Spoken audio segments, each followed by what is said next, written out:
With that being said, we have somebody that hasn't received one vote for president, and she's running, and that's fine with me. But we were given Joe Biden, and now we're given somebody else. And I think, frankly, I'd rather be running against the somebody else. But that was their choice. They decided to do that because Kamala's record is horrible. She's a radical left person at a level that nobody's seen. She picked a radical left man that is, he's got things done that he has positions that are just not, it's not even possible to believe that they exist. He's going for things that nobody's ever even heard of. Heavy into the transgender world, heavy into lots of different worlds having to do with safety. He doesn't want to have borders. He doesn't want to have walls. He doesn't want to have any form of safety for our country. He doesn't mind people coming in from prisons, and neither does she, I guess, because she's not, she couldn't care less. She's the border czar. By the way, she was the border czar 100%. And all of a sudden, for the last few weeks, she's not the border czar anymore, like nobody ever said it.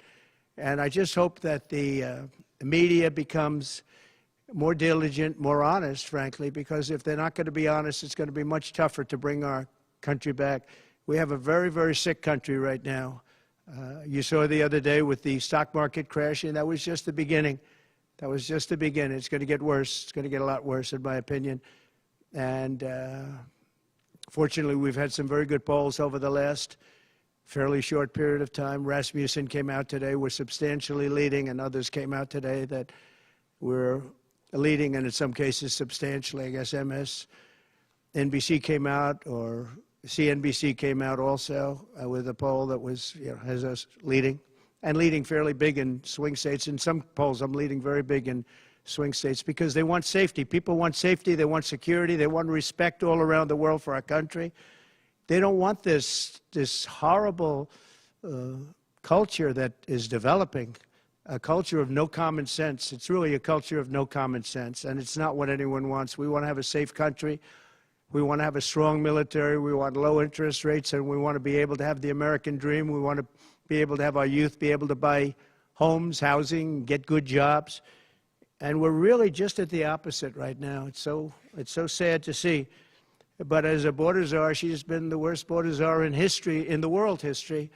I think the number is 20 million, but whether it's 15 or 20, it's numbers that nobody's ever heard before. 20 million people came over the border during the Biden-Harris administration. 20 million people, and it could be very much higher than that. Nobody really knows what the number is. Nobody knows. Nobody has a clue. And the gotaways, they call them the gotaways. The gotaways are at numbers. Somebody was quizzing me on it the other day. No, I don't think so, sir. I don't think so. They have no idea what those numbers are, but they're much higher than you would think. Just like far more people were killed in the Ukraine-Russia war than you ever report. Just like the October 7th would have never happened. Russia would have never hit Ukraine had the election result been called differently. It was a very bad call, but Russia would not have attacked Ukraine. October 7th in Israel would have never happened. You wouldn't have inflation. A lot of great things would have happened, but now you have millions and millions of dead people, and you have people dying financially because they can't buy bacon, they can't buy food, they can't buy groceries, they can't do anything. And they're living horribly in our country right now. With all of that being said, I think it's very important to have debates, and we've agreed with Fox on a date of September 4th. We've agreed with NBC, fairly full agreement, subject to them, on September 10th. And we've agreed with ABC on September 25th. So we have those three dates, and those networks, they're very anxiously awaiting that date and those dates.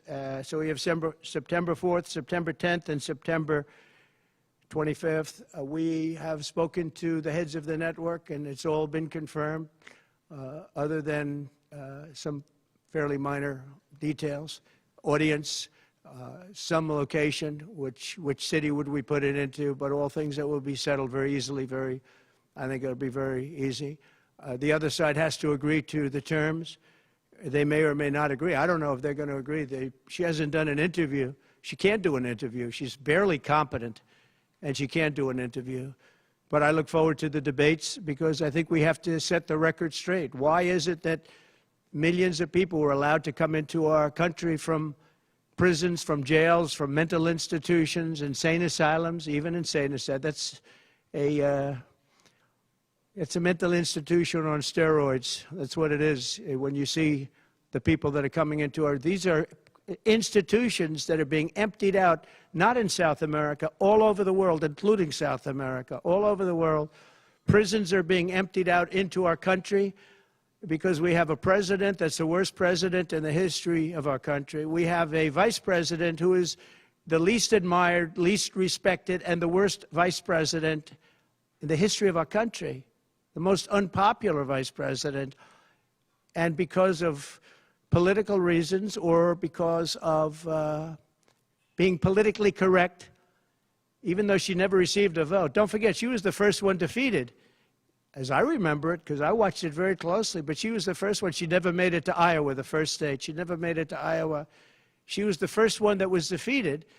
She was the nastiest to him. She was nasty with calling him a racist and the school bus and all of the different things. She was very nasty to Biden. And shockingly, he appointed her, asked her to serve as vice president. Well, I don't know if he's happy about that decision right now. This was taken away. The presidency was taken away from Joe Biden. And I'm no Biden fan, but I'll tell you what, from a constitutional standpoint, from any standpoint you look at, they took the presidency away. And people were saying he lost after the debate. He couldn't win. Well, I don't know that that's true necessarily. But whether he could win or he couldn't win, he had the right to run. And they took it away. They said they're going to use the 25th Amendment. They're going to hit you hard. Either we can do it the nice. I know exactly, because I know a lot of people on the other side, believe it or not. And they said, we'll do it the nice way or we'll do it the hard way. And he said, all right.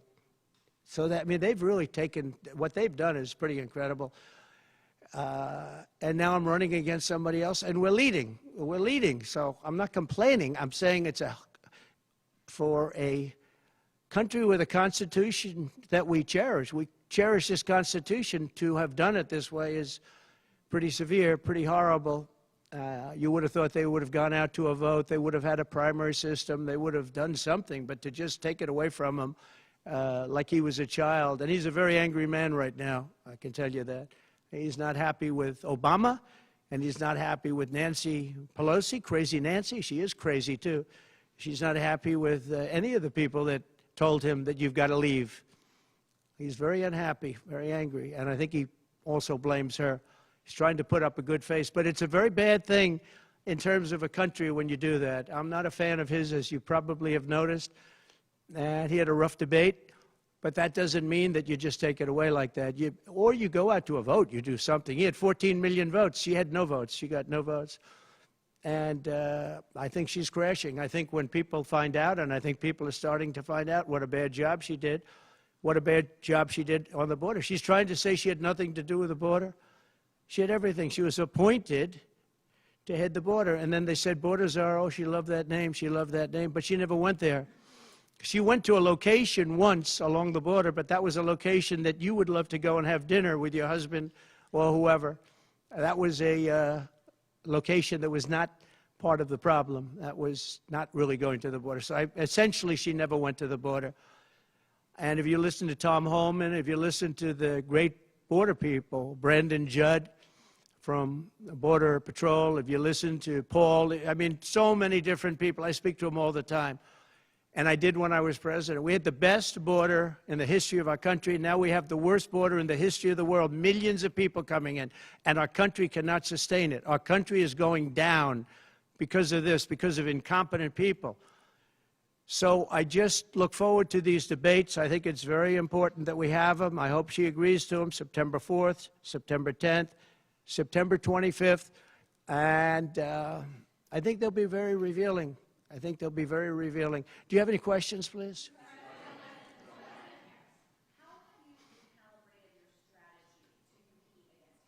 I haven't recalibrated strategy at all.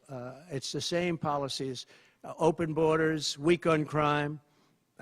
I think she's worse than Biden because he got forced into the position. She was there long before. She destroyed San Francisco. She destroyed California as the AG. But as the DA, she destroyed San Francisco. A friend of mine, Bob Tisch, all know the Tisch family. He was in many cities with companies.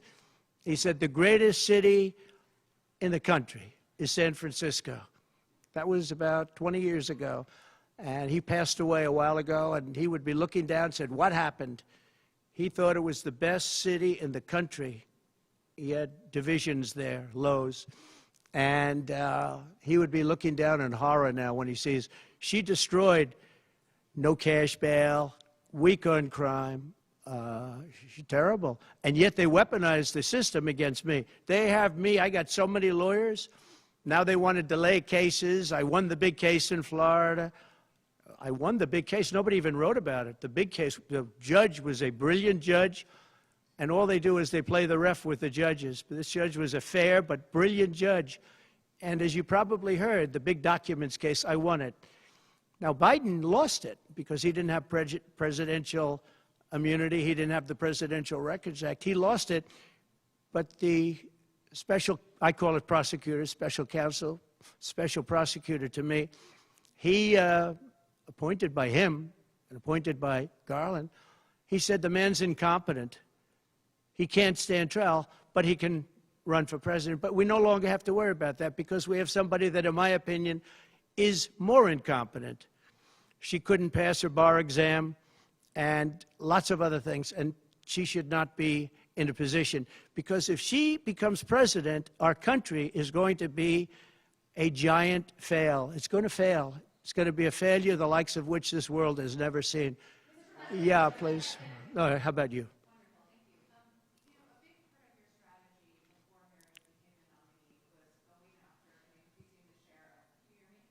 You have to speak louder. A big part of the strategy for your campaign before Harris became the nominee was appealing to black voters. Yeah. You were really going after. In polls, we really see Harris gaining ground with that group. And I'm wondering how you are going to go after black voters now that she's the nominee and really winning them over. Well, it changes around a little bit. I'm getting other voters. Perhaps, I was doing very well with black voters, and I still am. I seem to be doing very well with black males. This is according to polls, as you know. It's possible that I won't do as well with black women, but I do seem to be doing very well with other segments, extremely well with Hispanic. Jewish voters way up. White males way up. White males have gone through the roof. White males way up. Now, I don't know. All we're doing is giving you the stats that you have. It could be that I'll be affected somewhat with black females, where we're doing pretty well. And I think ultimately they'll like me better because I'm going to give them security, safety, and jobs. I'm going to give them a good economy. We have a very bad economy right now. We could literally be on the throes of a depression, not recession, a depression. And they can't have that. They can't have that. So I think I'm going to do well with everybody, especially when the facts are right. Yeah, please, in the back.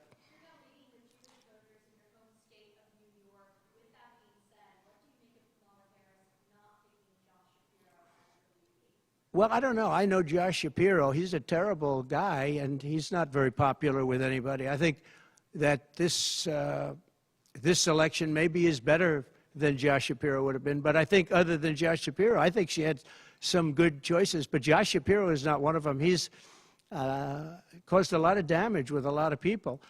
And I don't think he would have been better. I think he would have been maybe the equivalent, maybe not as good. But they had some people that they were looking at that were good, far superior to her. They actually had a story where they had everybody, including, they had like 10 people that she was looking at, and her.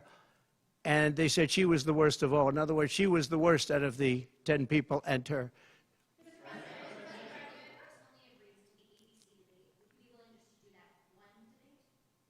I don't know how that's going to work out. We'd like to do 3 debates. We think we should do 3 debates. We think Fox and ABC, and we also have CBS is going to do the vice presidential debate. So CBS will do vice presidential, and And I have to tell you, J.D. Vance has really stepped up. He's doing a fantastic job.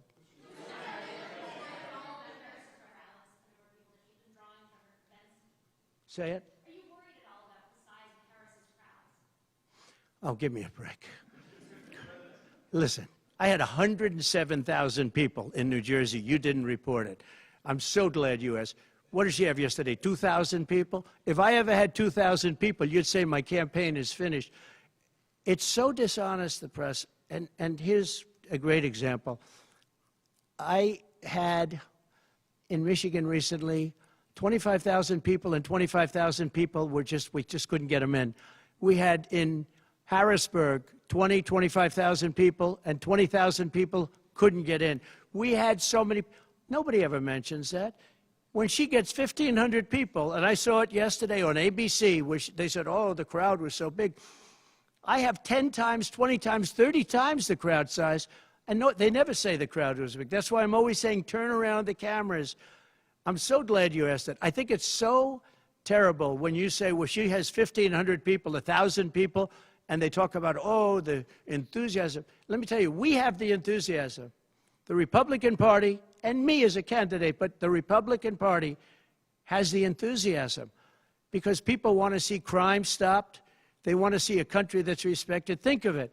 If I were president, you wouldn't have Russia and Ukraine, where it never happened. Zero chance. You wouldn't have had October 7th of Israel. You wouldn't have the horrible withdrawal. And I don't mean the withdrawal, because the withdrawal was fine. I was ready to withdraw from Afghanistan, and we were going to do it with dignity and strength. And we were keeping our equipment. We weren't leaving $85 billion worth of equipment behind. And we wouldn't have had 13 great soldiers. I know the families of those soldiers well. We wouldn't have had your soldiers killed. And we wouldn't have had 45 soldiers obliterated. No legs, no arms, the face. None of that would have happened. And you wouldn't have had inflation. You wouldn't have had any inflation, because inflation was caused by their bad energy problems. Now they've gone back to the Trump thing because they need the votes. I don't know if you know, they're drilling now because they had to go back because gasoline was going up to $7, $8, $9 a barrel. So they said, we better do what Trump. But the day after the election, if they won, you're going to have fuel prices go through the roof. Everybody's going to be forced to buy an electric car, which they're not going to do because they don't want that. It's got a great market. It's got a market. It's really a sub-market. People want gasoline-propelled cars. They want hybrids. They want to have everything, and they want electric.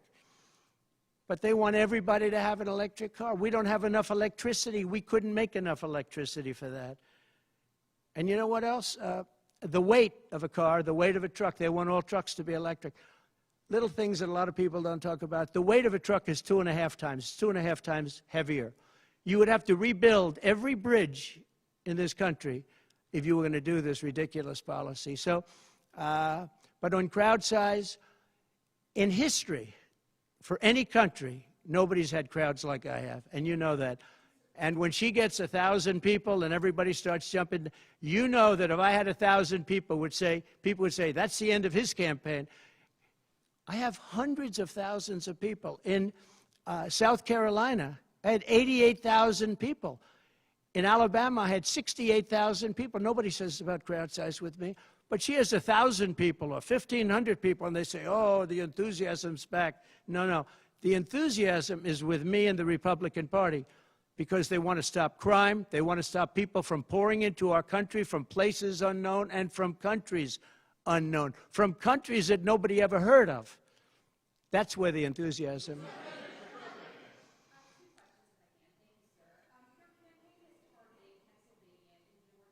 Yeah.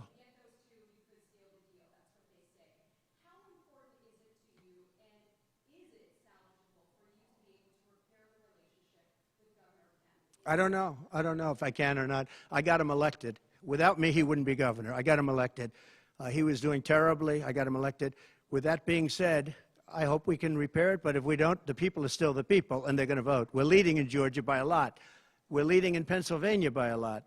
So, but I don't know. Now, in Pennsylvania, I have great relationships. In Georgia, I do too, but unfortunately not with the governor. I've never understood it.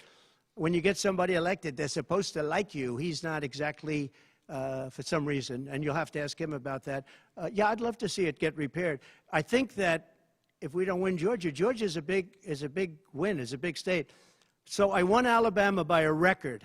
Nobody's ever gotten that many votes. I won South Carolina by a record. You don't win Alabama and South Carolina by records and lose Georgia. It doesn't happen. And the people of Georgia understand that. There was tremendous anxiety and problems in Georgia. A lot of people say, what happened? And we have to, all we want is honest elections. If we have honest elections in Georgia, and we have honest elections in Pennsylvania, we're going to win them by a lot.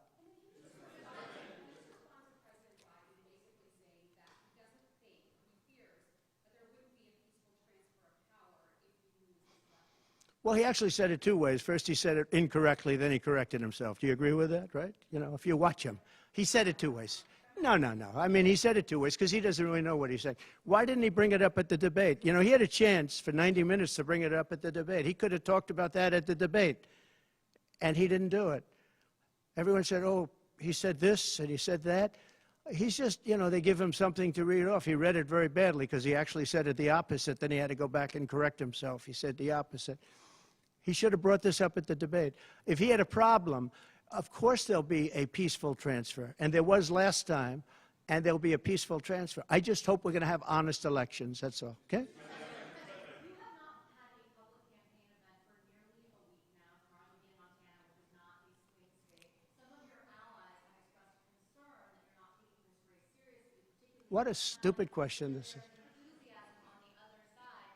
Why haven't you been campaigning? Because I'm leading by a lot and because I'm letting their convention go through, and I am campaigning a lot. I'm doing tremendous amounts of taping here. We have commercials that are at a level I don't think that anybody's ever done before. Plus, in certain cases, I see many of you in the room where I'm speaking to you on phones, I'm speaking to radio, I'm speaking to television.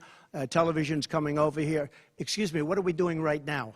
She's not doing any news conference. You know why she's not doing it? Because she can't do a news conference. She doesn't know how to do a news conference. She's not smart enough to do a news conference. And I'm sorry, we need smart people to lead this country because our country's never been in this danger before, both economically and from an outside perspective. Russia doesn't respect us anymore. China doesn't respect us anymore. North Korea, Kim Jong-un, liked me a lot. He doesn't like this group. We are in great danger. We're in great danger of being in World War III. That could happen. No, after their convention, yeah. And I'm going out, actually, I'm going out to certain places to help certain senators get elected. Not even for me. I'm trying to help when I go out to Wyoming or when I go out to Montana, or I'm going to different places to help people. And I don't have to go there because I'm leading those states, as you know, by 35, 40, 50 points. I'm leading by record numbers. I'm going because I want to help senators and congressmen get elected. Congressmen and women get elected. Yes, please. Yeah, go ahead. The upcoming what? Oh, yeah.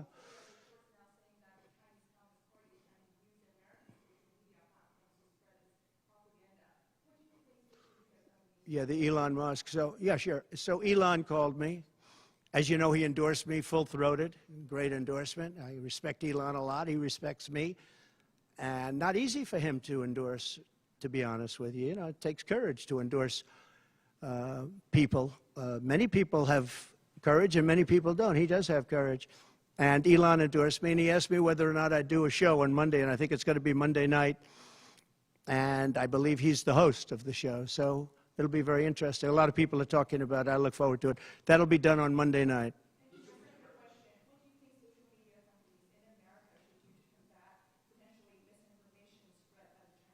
Well, you have a lot of misinformation spread about China, and you have a lot of misinformation spread about a lot of different places. I think I'm going to get along great with China. President Xi of China and I were very good friends. We met right here, right in that, except we had a beautiful sofa there, as opposed to what we have right now. Right now we have you. But President Xi and I had a very good relationship until COVID, and I held him responsible for COVID. It broke up our relationship, but I think we're going to have a great relationship, and I think it's going to be mutually beneficial. But we cannot have it where China is taking advantage of the United States, and that's what they were doing, as you very well know. Yes, please.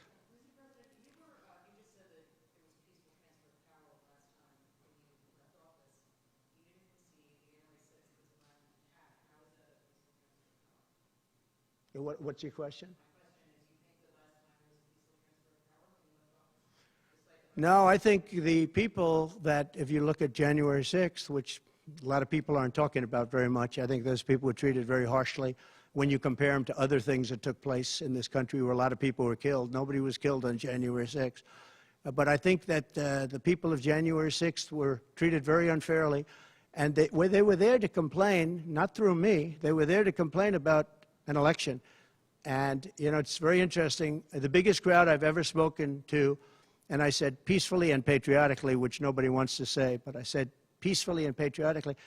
The biggest crowd I've ever spoken to, and you've seen, Maggie, I was at the mall, I was at the Washington Monument, I was at the whole thing. I had crowds, I don't know who's ever had a bigger crowd than I have, but I had it many times. The biggest crowd I've ever spoken before was that day, and I'll tell you, it's very hard to find a picture of that crowd. You see the picture of a small number of people relatively going to the Capitol, but you never see the picture of the crowd. The biggest crowd I've ever spoken, I've spoken to the biggest crowds. Nobody's spoken to crowds bigger than me. If you look at Martin Luther King, when he did his speech, his great speech, and you look at ours, same real estate, same everything, same number of people, if not, we had more. And they said he had 1 million people, but I had 25,000 people. But when you look at the exact same picture, and everything's the same because it was the fountains, the whole thing, all the way back to from Lincoln to Washington, and you look at it, and you look at the picture of his crowd, my crowd, we actually had more people.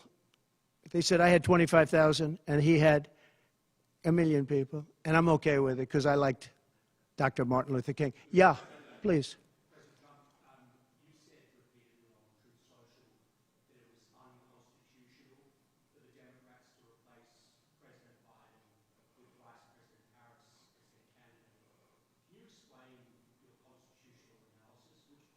Yeah, sure. We have a Constitution. It's a very important document, and we live by it. She has no votes, and I'm very happy to run against her. I'm not complaining from that standpoint. And I hate to be defending him, but he did not want to leave. He wanted to see if he could win. They said, you're not going to win. After the debate, they said, you're not going to win, you can't win, you're out. And at first they said it nicely, and he wasn't leaving, and then you know it better than anybody. Wait a minute. So when you think about it, they said at first they were going to go out to another vote. They were going to go through a primary system, a quick primary system, which it would have to be. And then it all disappeared, and they just picked a person that was the first out. She was the first loser, okay? So we call her the first loser. She was the first loser when, during the primary system. During the Democrat primary system, she was the first one to quit, and she quit. She had no votes, no support, and she was a bad debater, by the way, very bad debater. And that's not the thing I'm looking forward to, but she was a bad debater. She did obviously a bad job. She never made it to Iowa. Then for some reason, and I know he regrets it, you do too, he picked her, and she turned on him too. She was working with the people that wanted him out. But the fact that you can get no votes, lose in the primary system, in other words, you had 14 or 15 people, she was the first one out, and that you can then be picked to run for president, it seems to me actually unconstitutional. Perhaps it's not. Please.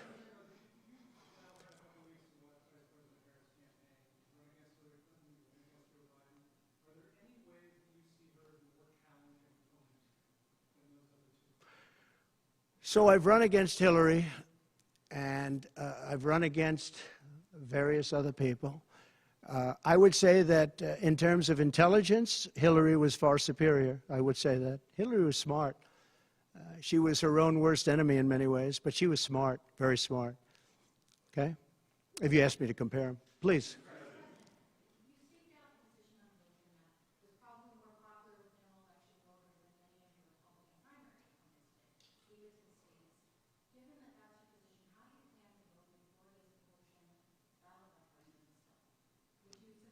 Would you repeat that question, please? You have to speak up. Yes, sir. I said, It's a hard room because it's very big, if you know. So this is worth $18 million. Oh, I see. that was probably more popular with general election voters than many of your Republican rivals in the primary. You said leave it to the states. Given that Florida is a state voting on this, Yeah. how do you plan to vote? Do you plan to So I think the abortion issue has been very much tempered down, and I've answered, I think, very well in the debate, and it seems to be much less of an issue, especially for those where they have the exceptions, as you know. And I think it's when I look for 52 years, they wanted to bring abortion back to the states. They wanted to get rid of Roe v. Wade, and that's Democrats, Republicans, and independents, and everybody. Liberals, conservatives, everybody wanted it back in the states, and I did that. Now the states are voting. And frankly, some of the votes are much more, if you could say, liberal than you would think. Ohio turned out to be, they had a big vote, and it turned out to be a much more liberal standing than people would have thought. Kansas, the same thing. And then you have Texas, and you have other places where it may be different. But the issue has been brought back to the states now. And like Ronald Reagan, I believe in the exceptions for rape, incest, and life of the mother. I believe strongly. I think that that's a very important thing. I think when you have to follow your heart. But when you don't believe in the exceptions, I think it's much tougher. It's a much tougher issue. But about 82% of Republicans do believe in exceptions. I think and a lot of them are changing their mind and coming even further. I think that abortion has become much less of an issue. It's a very small, I think it's actually going to be a very small issue. What I've done is I've done what every Democrat and every Republican wanted to have done, and we brought that issue back to the states. And now the states are voting on it. And frankly, some of the votes are a lot different than people would have thought. But it's the vote of the people is taking care of it.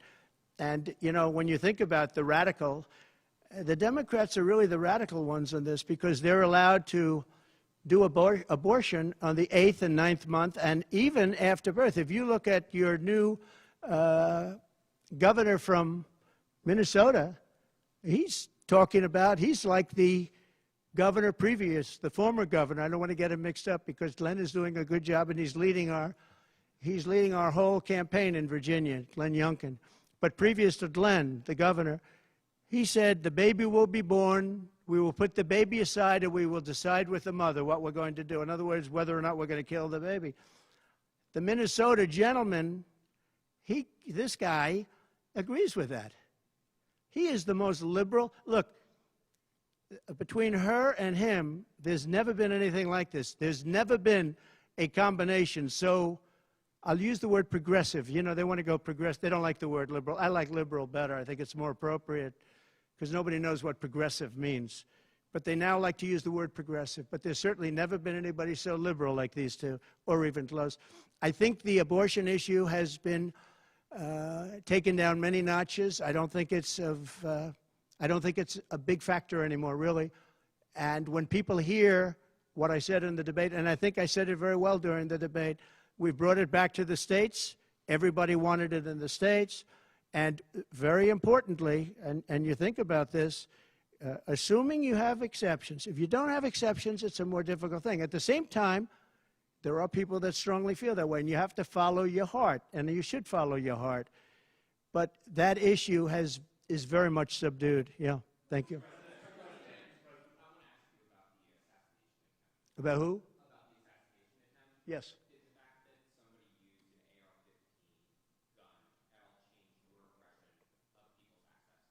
No, I didn't. Look, if you take away guns, she wants to take away everyone's gun. If you take away guns, can't do it because people need the guns for protection. Now, entertainment, they want it, hunting, they want, different things. But they need weapons for protection in this country. People live out in the woods and they're not going to have a gun. If you look at some countries, I don't want to get them in trouble, but some countries have actually gone the opposite way. They had very strong gun laws, and now they have gone the opposite way, where they allowed people to have guns, where in one case they encouraged people to go out and get guns, and crime is down 29%. And remember this, what is the toughest gun law in the United States? Chicago. On July 4th, 117 people were shot and 17 died. The toughest gun laws in the United States are in the city of Chicago. You know that. They had 117 people shot. Afghanistan does not have that. Afghanistan, by the way, was the lowest point in the history of our country, in my opinion. That was the worst embarrassment to the history of this country, and I say Putin would not have gone into Ukraine if that didn't happen. When he saw the incompetence of Milley and all these guys that are incompetent, when he saw that happen, when they took out the soldiers first, they took out the soldiers first.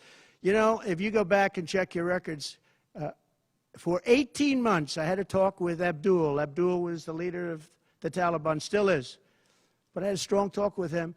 For 18 months, not one American soldier was shot at or killed, but not even shot at.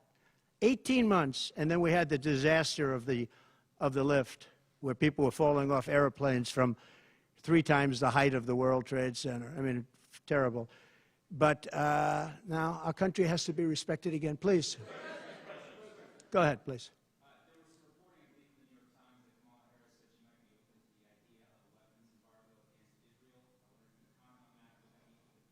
I'd be against that. That Kamala is in favor of not giving Israel weapons? Yeah. That's what I hear. Look, she's been very, very bad to Israel, and she's been very bad to Jewish people.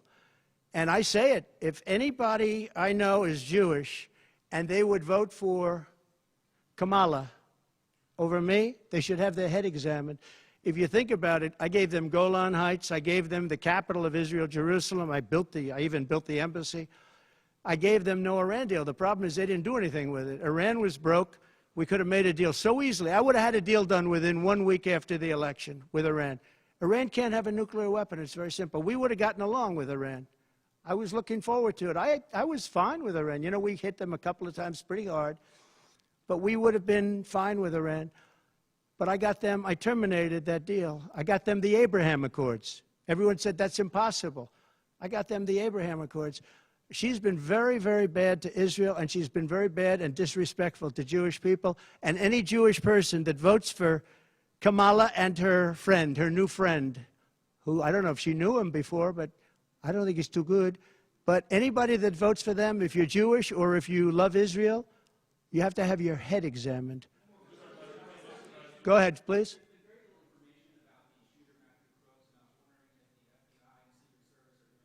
They have. The FBI came to see me about the shooter. I think they've done a very good job. And I think they did a very good job with respect to this other lunatic that they have in custody. Please.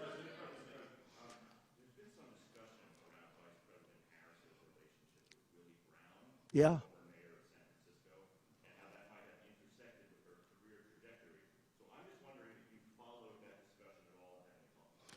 Well, I know Willie Brown very well. In fact, I went down in a helicopter with him. We thought maybe this is the end. We were in a helicopter going to a certain location together, and there was an emergency landing. This was not a pleasant landing, and Willie was, he was a little concerned. So I know him pretty well. I mean, I haven't seen him in years. But he told me terrible things about her.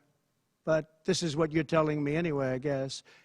But he had a big part in what happened with Kamala. But I don't know, maybe he's changed his tune, but he was not a fan of hers very much at that point.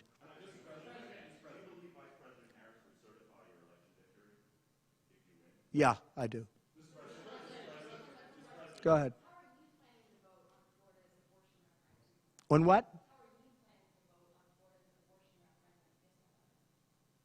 Well, I'm going to announce that. I'm going to actually have a press conference on that at some point in the near future, so I don't want to tell you now. But Florida does have a vote coming up on that, and I think probably the vote will go in a little more liberal way than people thought. But I'll be announcing that at the appropriate time. Please.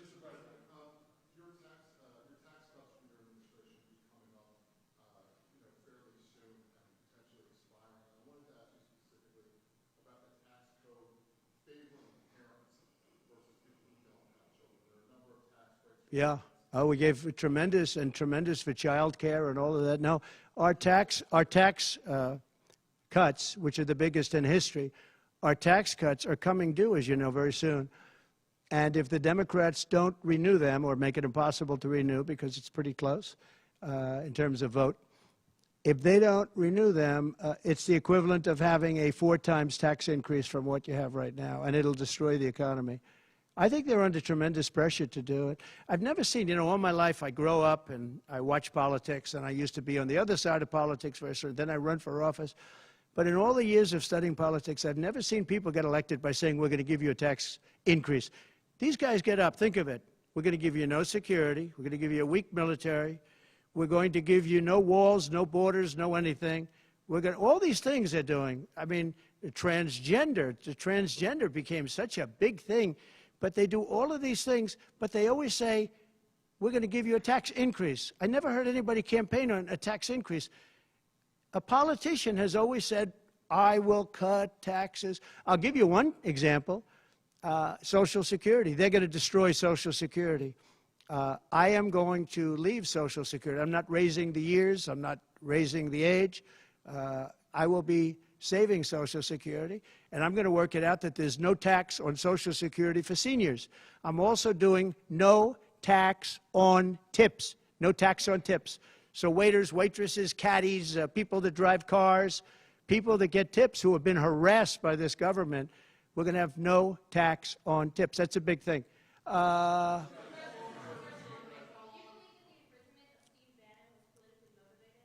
Yeah, oh, absolutely, sure. Because other people have done far bigger things than Steve Bannon. Sure, it's politically motivated. I think it's a horrible thing they did. Look, they've weaponized government against me. Look at the Florida case. It was a totally weaponized case. All of these cases, by the way, the New York cases are totally controlled out of the Department of Justice. They sent their top person to the various places. They went to the AG's office, got that one going. Then he went to the DA's office, got that one going, ran through it. No, this is all politics, and it's a disgrace. Never happened in this country. It's very common that it happens, but not in our country. It happens in banana republics and third world countries, and that's what we're becoming. We have no borders. We have bad voting regulations. Anytime you have mail-in ballots, you're going to have problems. France learned that lesson. You know, France had all mail-in voting, and they went back to paper ballots, voter identification, voter ID. They went back to a normal system, one-day voting.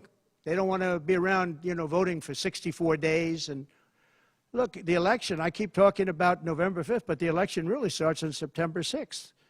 That's when it starts because it's early voting. We should have one-day voting. We should have paper ballots. We should have voter ID, and we should have proof of citizenship. Please. No, the gentleman in back. For who? You're going to have to talk louder, sir. Do you support continuation of tax credits for EVs? And secondly, what sort of political or policy advice does Elon Musk give you? Elon is a very different kind of a guy. He's a very big believer in the country, but he's very worried about the country. He's very worried about the country. And I don't know if it's good for him politically to have supported me, although I think we have a vast majority of this country does support me. But Elon, more than almost anybody I know, I mean, he loves this country. He loves the concept of the country. But like me, he says this country is in big trouble. It's in tremendous danger. Okay, please. Polls suggest overwhelmingly that Americans trust you more than Kamala Harris to fix the U.S. economy. I like this guy. I like him. What message do you have to Americans, sir, who are struggling to pay for every Yeah. groceries, rent? The polls have suggested. There are some polls that say we're going to win in a landslide. People are voting with their stomachs, meaning they're going to the grocery store. They're paying 50, 60, 70% more for food than they did just a couple of years ago. Look at what's happened to energy. Look at what's happened not only to their cars, where gasoline's gone from $1.87, $1.87, and we had moments when it was below that, but it's gone from $1.87 to $5, $6, and $7. And they take the strategic national reserves and they take it out, even though it's peanuts compared, it doesn't last long. But they're virtually empty now. We've never had it this low. and he's using that to keep the gasoline prices as low as possible. He's sucked all of the oil out, essentially the gasoline, to keep the price down a little bit, and it's had very little impact. But you know what? We have no strategic national reserves now. He's emptied it. It's almost empty. It's never been this low. And I had it at a good level, and I would have had it more if the Democrats would have approved the deal. You know, I had a deal to buy it at $22 a barrel, and now it's going to be close to 100 pretty soon, my opinion. And the Democrats didn't want to do that, but we bought a lot anyway. And we had it pretty good. And what they've done to the national reserves, the strategic national reserves, is, as you know very well, because you cover it, but what they've done is incredible. They've just, for the sake of getting some votes, for the sake of having gasoline, you know, that's meant for wars. It's meant for, like, tragedy. It's not meant to keep a gasoline price down so that somebody can vote for Biden, or in this case, Kamala, who, by the way, is worse than Biden, and she's actually not as smart. Okay? She's actually not as smart. That's hard to believe, isn't it? Yeah, please. Okay. There are other things the federal government could do, not just a ban. Would you direct your FDA, for example, to revoke access to mifepristone? That's one of the things. Sure, you could do things that would supplement, absolutely, and those things are pretty open and humane. But you have to be able to have a vote, and all I want to do is give everybody a vote, and the votes are taking place right now as we speak. Yeah, but it's a there are many things on a humane basis that you can do outside of that. But you also have to give a vote, and the people are going to have to decide. Okay, yes, please. You. On what? No, I think she's actually not as smart as he is. I don't think he's very smart either, by the way. I'm not a big fan of his brain, but I think that she's actually not as smart as he is. What do you attribute her rising in the polls as becoming a more competitive race since she's taken over? Well, she's a woman. She represents certain groups of people, but I will say this. When people find out about her, I think she'll be much less. And I see it right now. I see her going way down in the polls now.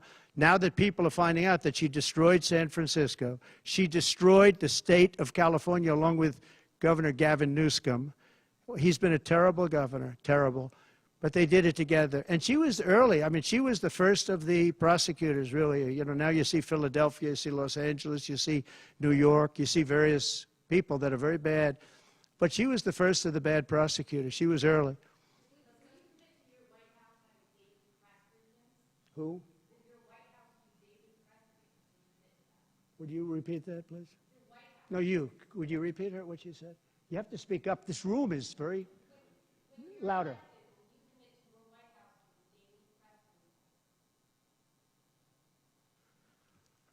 Do you hear her?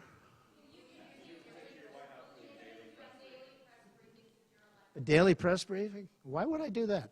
I would give you all the press briefings you want. Look what I'm doing here.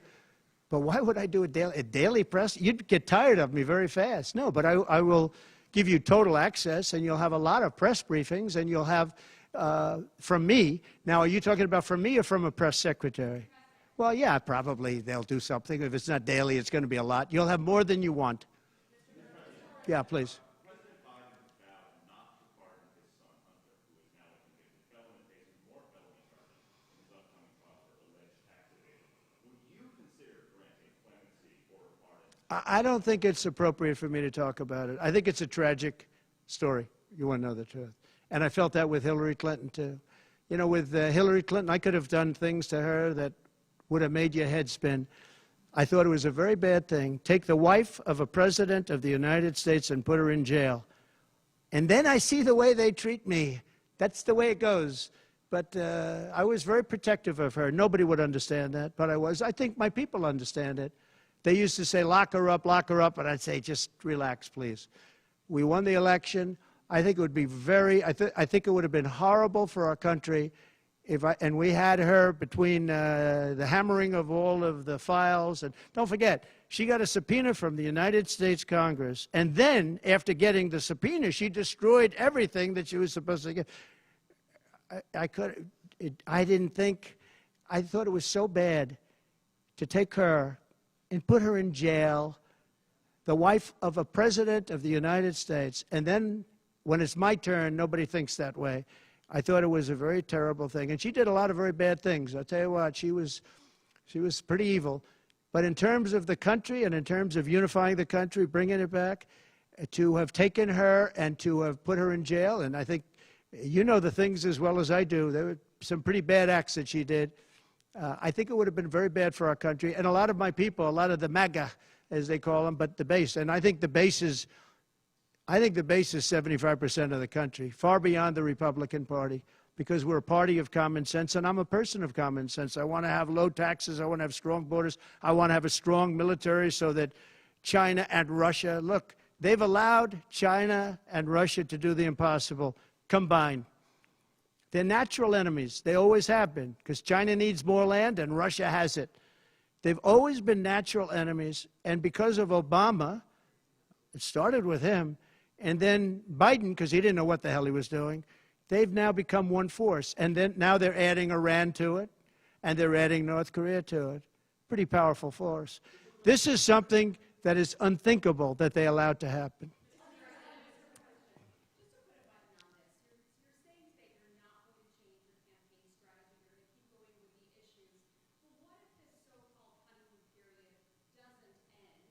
Oh, it's going to end.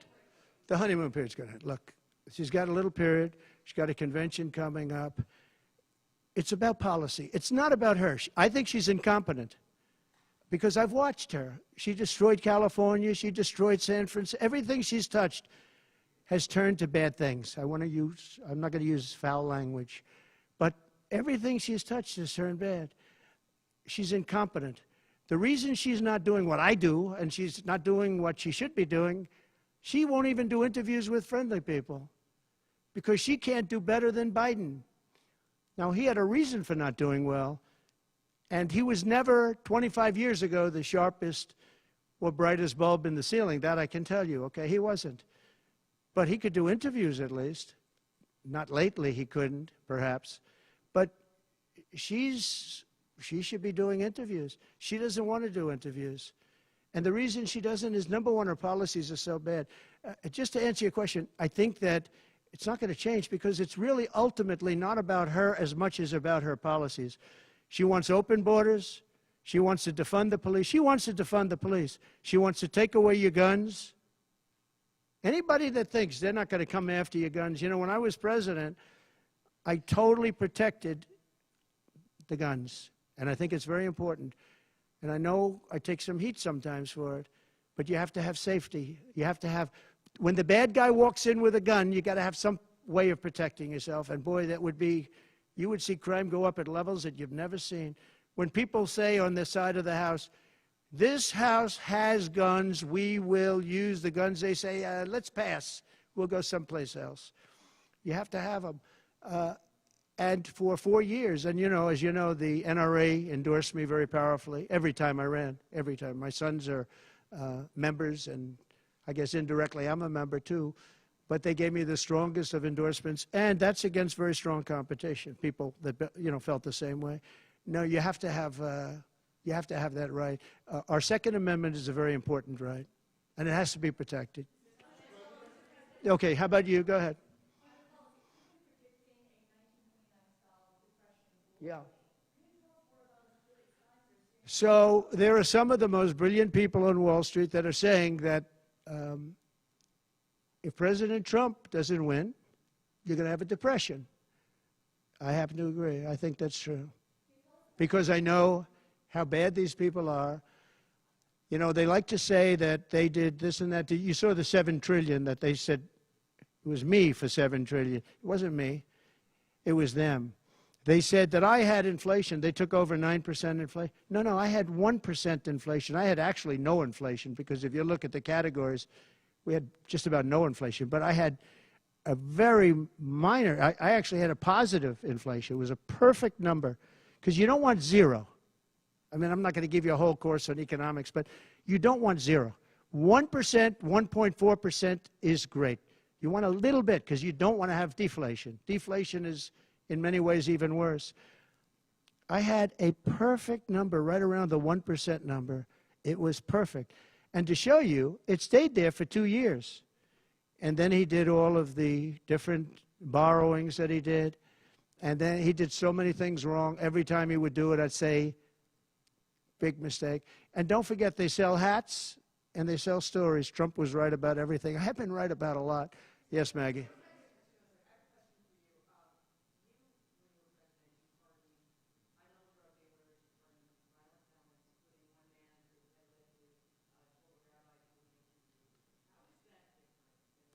Well, we had a commission like other people do, and it's always complicated and it's always controversial. And we had commissions that, and I think of respected people, you know many of the people on the commission, and they would recommend to me certain pardons for certain people. Some people were treated very harshly.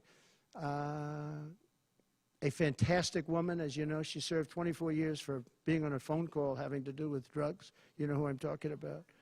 She was great. And she had another 24 years to go. And it was largely about marijuana, which in many cases is now legalized, okay? But we had many very highly regarded people on a commission, and they'd recommend, and they'd put a reason why. Some people were, served time, but they served a lot of time for something that today people wouldn't even serve time by. Well, for the most part, I think they did. I mean, they did. They go through. They went through. I had a commission. It was a very important commission to me, and highly respected people. And frankly, they came up with some decisions that I wouldn't necessarily agree with, but I did it. But I let a lot of people out that had no representation. I went to people in jails, in prison that we respected. I said, how many of these people should be let out? We let out large groups of low-income people that were serving like 40 years for something that today you wouldn't even be put in jail for. We had very few people let out because I said I really don't want to let people out where they had a lot of violence, where they had killing, et cetera, et cetera. And for the most part, we didn't do that. Yeah, please.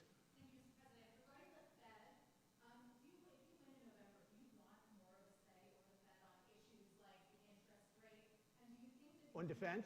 Or the Federal Reserve. Ah, Federal Reserve. Right. Well, look, the Federal Reserve is a very interesting thing, and it's sort of gotten it wrong a lot.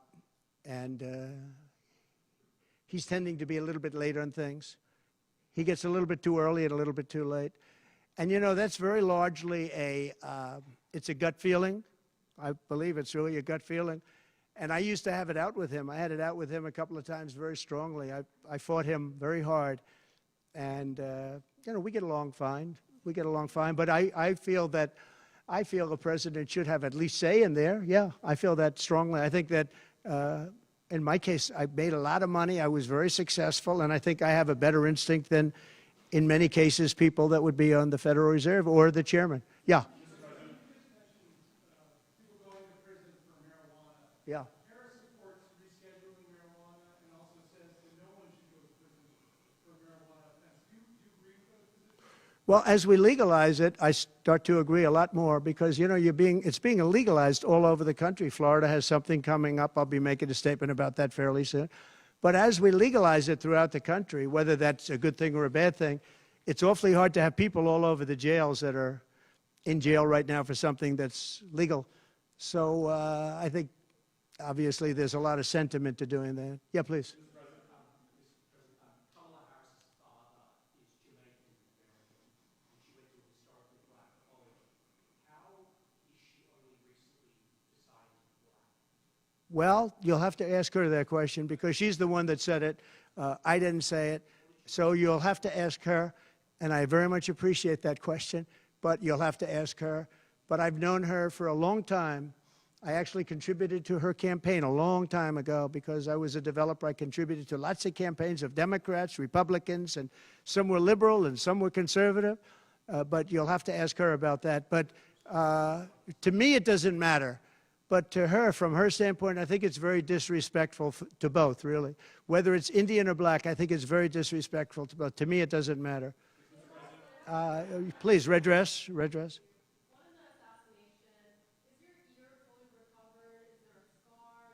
Yeah, pretty much recovered, yeah. I'm a fast healer. It's a hell of a shot, but I'm a fast healer. Yeah, pretty much recovered. Do you No, it didn't hit that. I got very lucky. It just hit the lobe, as they call it. Is there a scar on your ear? Yeah, a little bit, not much. On top. A little bit. An immigration question. You've been running on the idea of mass deportation. You say the biggest in American history is basically what Yeah. When Senator Vance has been asked about that, he sort of suggested that really you only need to go after people who've been convicted of crime. Well, we're starting that, yeah.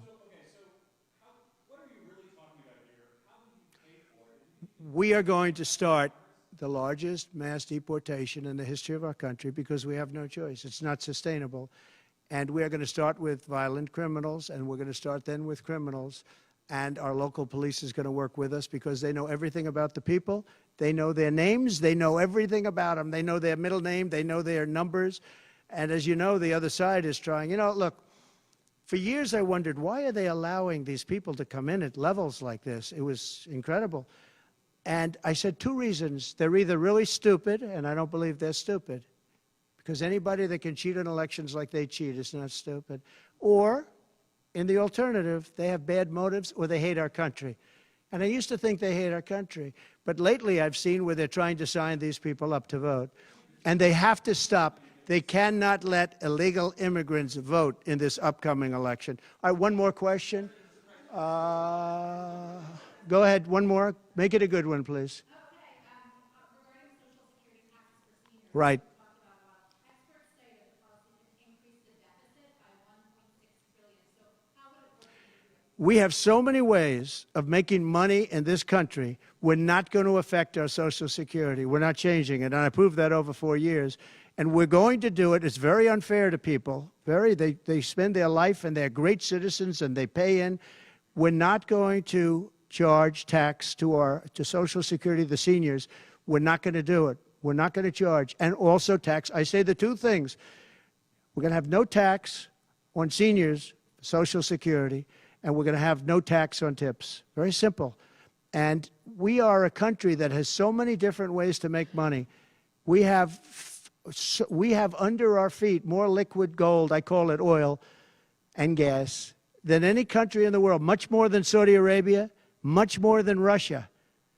We have so many different ways we can make money. We're not going to hurt our seniors with Social Security, and we're not going to charge them tax. Okay?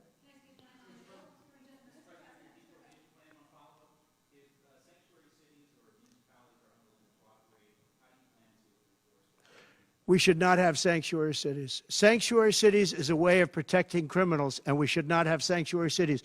And if you go to California, and I know it well, I have property out there, great property. If you go to California and you ask the people of California, do they like the idea of sanctuary cities? They don't like it. They're tired of it. They're tired of crime. They're tired of what's happened to our country. Our country's become a crime-ridden mess, and we're going to stop it on November 5th. Thank you very much, everybody. Thank you. Thank you.